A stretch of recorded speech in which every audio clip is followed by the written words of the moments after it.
Hey guys, it's Leandra and welcome to another video. Today I'm going to be discussing The Bane Chronicles by Cassandra Clare, Rees Brennan, and Maureen Johnson. For those of you who don't know, The Bane Chronicles is basically just like a compilation of short stories about the life of Magnus Bane, who is the warlock in the Mortal Instruments series. I just finished this book today. I'm actually reading it in order to participate in Emma Books' year-long Shadowhunters read-along, and I really enjoyed this book. I actually started reading the Bane Chronicles about a year ago after rereading the Mortal Instruments for I think the second time, and I didn't actually get through the whole book. I think I only got about through 4 stories because I just wasn't really that into it. It wasn't just really what I wanted to read at the time, and also I think that one of the reasons why I just didn't enjoy it as much as I could have was because I think that I left too much time in between finishing the last Mortal Instruments book before I started this, and last year I also didn't reread the Infernal Devices because of the many references to the Infernal Devices. I think that this book was a lot more enjoyable because I actually read the Infernal Devices earlier this year, whereas last year I didn't actually read the Infernal Devices, I only reread the Mortal Instruments. This time around, because I'm participating in Emma Books' read-along, I read both the Infernal Devices and the Mortal Instruments books this year still, and they were quite fresh in my memory, and I feel like that is really what made this book so much more enjoyable, and I just got so much out of it, and I really enjoyed just discovering these little snippets of story that, you know, are part of Magnus Bane's life, which is already important enough for us because we care about him as a character, but not only that, it actually adds so much depth to what happened in the Mortal Instruments series and also what happened in the Infernal Devices, and it just sort of closes off these small little gaps that Cassie just sort of leaves for us, and it was just all over really satisfying to read. So just as a quick disclaimer before I get into any of these reviews, these will be containing spoilers of the short stories. I will just be speaking my opinions, and I really don't want to spoil any one of you guys who haven't read the Bane Chronicles, who haven't read the Mortal Instruments, and who haven't read the Infernal Devices series. So please, if you guys haven't read any of these and don't want to get spoiled about anything, then maybe you guys want to come back after you've read those books. But if you don't mind being spoiled, then proceed at your own risk. Like, for example, if maybe you read the Mortal Instruments and read the Infernal Devices but aren't interested in reading the Bane Chronicles, then you will get an idea of what the Bane Chronicles is about. But otherwise, I really don't want to spoil you guys, so proceed at your own risk. I loved each and every short story in its own special way. There were some that I just enjoyed a bit more than others. Overall, I gave this book a 4.75 stars out of 5. There were just like 1 or 2 short stories that, while really great, they just weren't as satisfying as the other stories. I'm not sure, but I think that the idea for the Bane Chronicles and just like the reason why there is a compilation of Magnus's short stories is actually because in the last Mortal Instruments book, in City of Heavenly Fire, when Alec sort of confronts Magnus about his tendencies to like keep certain things about himself hidden and how he just wants Magnus to be open with him and to have a genuine, honest relationship, Magnus gives him this book where he says that he's written down important things that happened in his life, and it is basically him sharing, you know, important parts about himself to Alec, which is already so cute. I ship Alec and Magnus so much together. It's so adorable. I'm not sure if the Bane Chronicles is supposed to represent this journal of stories, but when I was reading it, I assumed it was, even though it was written from third perspective. Either way, if that really is the case, if the Bane Chronicles really is supposed to be this journal of stories that Magnus has given Alec, I think that that's really cute, and I feel like it gives the Bane Chronicles so much more depth to it, and it makes me appreciate this book so much more. Now, I don't know whether this is just me, but I have heard certain people say that they just didn't enjoy the Bane Chronicles that much. For some reason, like, I think that that's really weird because, at least for me, I just enjoyed each and every story so much. It just gave so much depth to the overall Shadowhunters sort of storyline. There were some times when I was like, oh, you know, maybe the story isn't as important, or it's just like a different perspective that maybe wasn't so necessary, but overall I really did enjoy the Bane Chronicles, and I feel like if you are a huge Shadowhunters fan, if you really enjoyed the Mortal Instruments, and if you've really loved the Infernal Devices as well, I feel like this book is really just going to add that additional depth for you and sort of immerse you more into this Shadowhunters world. So starting off with story number 1, what really happened in Peru. I actually did enjoy this story. I think it was one of the least enjoyable stories for me. I feel like it didn't really add that much context and story to like the overall story about Magnus's life, but I do feel like it introduced us readers to Magnus's witty humor, to his personality, to his crazy adventural tendencies. And obviously everyone wanted to know when they were reading the Mortal Instruments series what really went on in Peru, and it was just very enjoyable. There were some funny moments that I really liked, but overall it was an okay story. It wasn't the best story out of all of them, but it was thoroughly enjoyable. Now coming to story number 2, The Runaway Queen, I think that personally for me, I think this was one of the weaker stories of the book as well. I really enjoyed seeing Magnus interact with the vampires, and seeing, you know, what was going on there was also really interesting, but I just feel like the things that were happening with the queen were just really unrealistic. What I do really appreciate is that Cassie used actual historical figures in, you know, these short stories, but I do feel like this book was just a tiny bit unrealistic in the sort of plot, what was going on with the hot air balloon.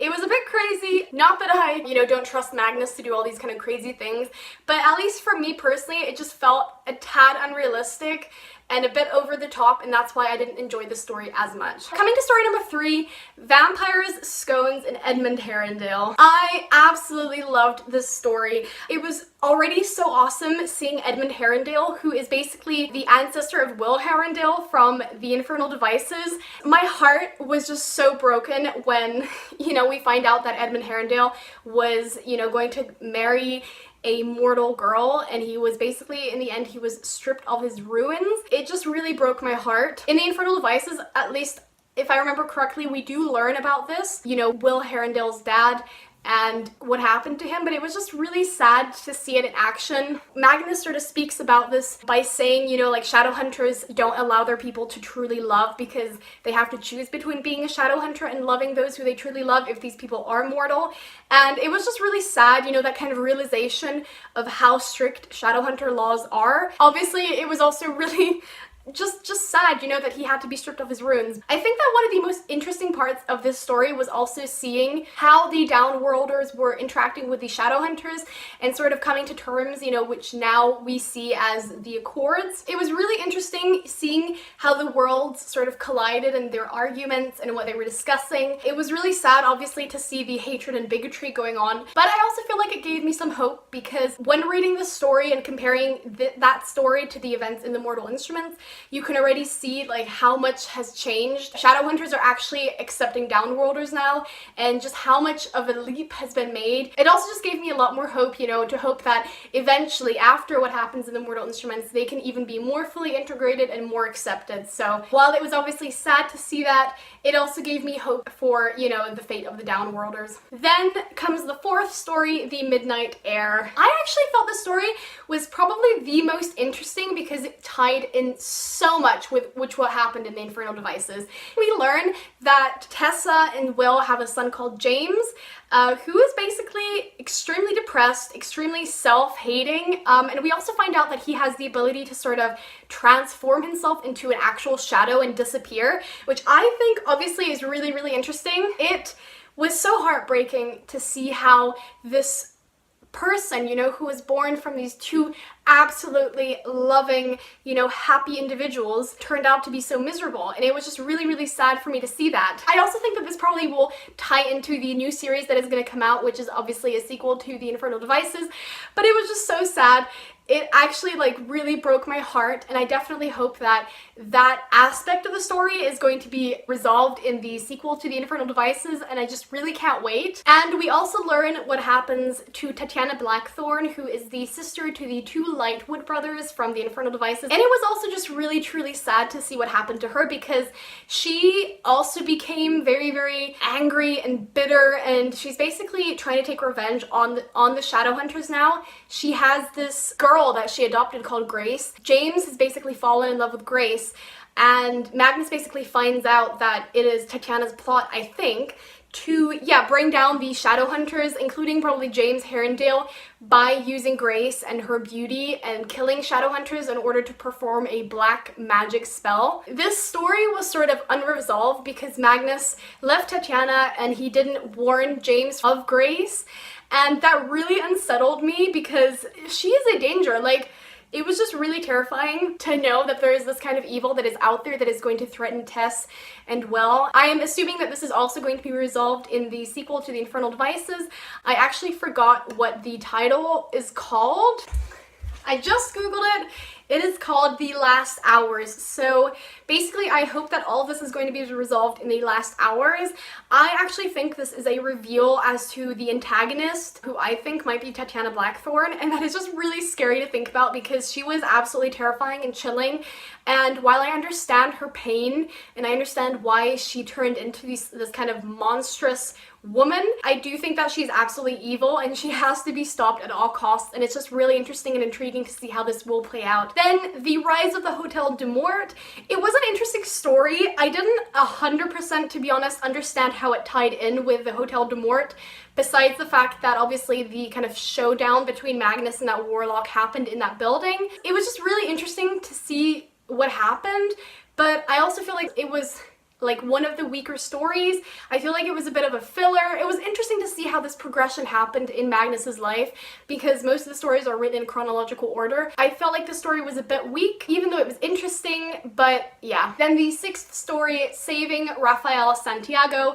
I think this was one of the more emotional stories because obviously it revolves around Magnus helping Raphael, which is something that we learn about in the Mortal Instruments series, and it was just like truly heartbreaking to see what happened. It was really, really warming to see how, you know, Magnus took him in and helped him and, you know, taught him that there is good in the world. But it was also kind of interesting because I always was under the impression that it was Magnus who was the one that was helping Raphael and who was sort of pulling him up. But at the end of the story, you really do realize it isn't only Magnus that helps him, but Raphael just has this willpower and he is so strong, and he basically ends up saving himself by just wanting to see his family again. Like, he will do anything to see his family again, and it was just really sweet to see that. There was just so much love in this story, and yeah, I really, really enjoyed the story, and I also really loved the banter between Magnus and Raphael. I found that absolutely hilarious. It would have been nice to see a bit more friendship between the two of them, but it was nice nevertheless, and yeah, I really did enjoy the story. I think this was one of my favorite ones out of the whole book. Then, The Fall of the Hotel Dumort. I found this to be quite interesting, especially in terms of how the vampires were sort of going absolutely crazy because they had this drug that they sort of took in them by drinking drugged humans' blood. I thought this was very interesting. It was also kind of funny to see Camille sort of go absolutely crazy. It was sort of humorous in one way, but also kind of scary because obviously the vampires were doing like really evil things. Personally, I also feel like this was a bit more of a filler just because it doesn't really reveal that much about Magnus and Camille's relationship, except at the end. Basically, Magnus erases Camille from his brain, and like, I didn't even know that that happened. That was just absolutely crazy. He only erases the memories that happened since the 1920s, which I gotta be really honest, like, I don't really understand. I don't understand what happened between him and Camille since the 1920s. I was always under the impression that all this stuff that happened like way before, you know, during the Infernal Devices time, but it was interesting to know that nevertheless, and I'd be really interested in going back, reading the Mortal Instruments and seeing whether there are any clues in the books about Magnus not having any memories of Camille. Then came the story, What to Buy a Shadowhunter Who Has Everything, and I absolutely loved this story. I don't know if I can say this for sure, but I think this was one of my favorites, again, if not the best story out of the whole book. It was just so cute how Magnus was like worrying so much about what to get Alec. It was so cute, and I don't know why, but that demon that got summoned that was like being really friendly to Magnus and was like, oh yeah, like no worries, I don't mind being summoned, it was totally cool, like we're kind of friends. I thought that was really funny because you never really see that kind of humor coming from demons in any of the Mortal Instruments books, so I really appreciated that. This story was quite light and fluffy, and it just really warmed my heart. Like, I really, really loved that story. It was so cute. Then came The Last Stand of the New York Institute. I found the story to be very interesting. I didn't realize that the Whitelaws were actually the ones who had the institute in New York. It was also really tragic that they all died. I was really, really shocked that that happened. But I think this is also one of the more interesting stories because you can actually see Valentine and you see the circle, and you also see Luke basically still a follower of Valentine, and I feel like that that is just something that again adds just to this depth of the Shadowhunter stories. You know, seeing Luke being a follower of Valentine, like he still believes in him, he still thinks that he is good and that he is trying to do the best. And it was just so interesting. It was also really tragic how, yeah, all of the Shadowhunters died. That was really, really sad. And in a way, like, I don't know, I don't remember if this was mentioned, but I'm surprised that I don't remember ever hearing of like the Whitelaws dying. Maybe it's one of the books. My memory is like just terrible, so. But it was an interesting story. And again, this is just one of these stories that I feel like it adds so much, like I said, depth to the story. Then came the last sort of short story, which is The Chorus of True Love and First Dates. And this was just another one of these stories that just warmed my heart so much. It made my heart swell. I absolutely love Magnus and Alec together. It was so cute seeing them on their first date and kissing, and oh, it was just so cute. And it was so cute how Alec was protecting Magnus when he was getting like pickpocketed, and how they went to fight together, and it was just so awesome because you don't really have these moments with just Alec and Magnus together. You have that a lot in the show, but you don't have that much in the books, and I just really loved this story so much. It was so cute, and how awkward it was going, and then how at the end of it they were like all over each other, and it was so adorable. And yeah, I absolutely loved the story. And then came the last sort of chapter. I wouldn't call this a story, but it was basically the voicemail of Magnus Bane. I think that this was probably the weakest of all parts of this book, like the weakest story, the weakest chapter, the weakest like thing. Basically, it follows the events like of the Lost Souls, and it basically just records voicemails that Magnus got, and basically all of them except for like maybe two were about Isabel, Alec, Jace, and Clary calling him in order to get him to date Alec again, because obviously this is like Magnus just broke up with Alec because, yeah, like Alec basically tried to take away his immortality. And I feel like it was just sort of like the same thing over and over and over again. Like, it was interesting at the beginning when there were like two messages, but they were all about him taking Alec back. And I just felt like at the end of the chapter, I was like, okay, I get it. Like, they want to take him back. Isabel was obviously really funny in the way that she was sort of threatening Magnus. But in a way, because of the seriousness of why Magnus broke up with Alec, I just couldn't take these messages that lightly, because I was always like, well guys, like he tried to take away his immortality, like that's a big deal, you know, like you can't just ignore that. But overall it was light, it was fluffy, it was cute, but it was also not really needed. It would have been cool to have more voice messages, maybe from, I don't know, the first couple of books when our gang needed Magnus and his help, or, you know, maybe certain things that happened before he met Clary and everyone. I think that would be really interesting. Maybe a voice message where Jocelyn maybe calls him about a memory removal and then he's not there and she's like freaking out. Like, that would have been really interesting as well. I just felt like it was a bit unnecessary. It was interesting, but it was unnecessary. All right, so that wraps up my review of the Bane Chronicles. Overall, I really enjoyed the book. I think there were a couple of stories that I just really loved, and they were definitely great details that, you know, were offered to us about what happens in the Shadowhunter Chronicles. It was so interesting. I am now rereading the Shadowhunters Academy again, and also there I'm just realizing how much more interesting and how much better it is to read these like short stories after you've read the main storyline or reread it or something, because you feel like you're so much more immersed into this Shadowhunters world, and it's just really interesting. Thank you guys so much for watching. Please let me know down in the comments what your favorite short story of the Bane Chronicles is. Thank you guys so much for watching. If you liked this video, please give it a thumbs up, and don't forget to subscribe. I bring out videos every week, and I'll see you guys very soon. Bye! Let's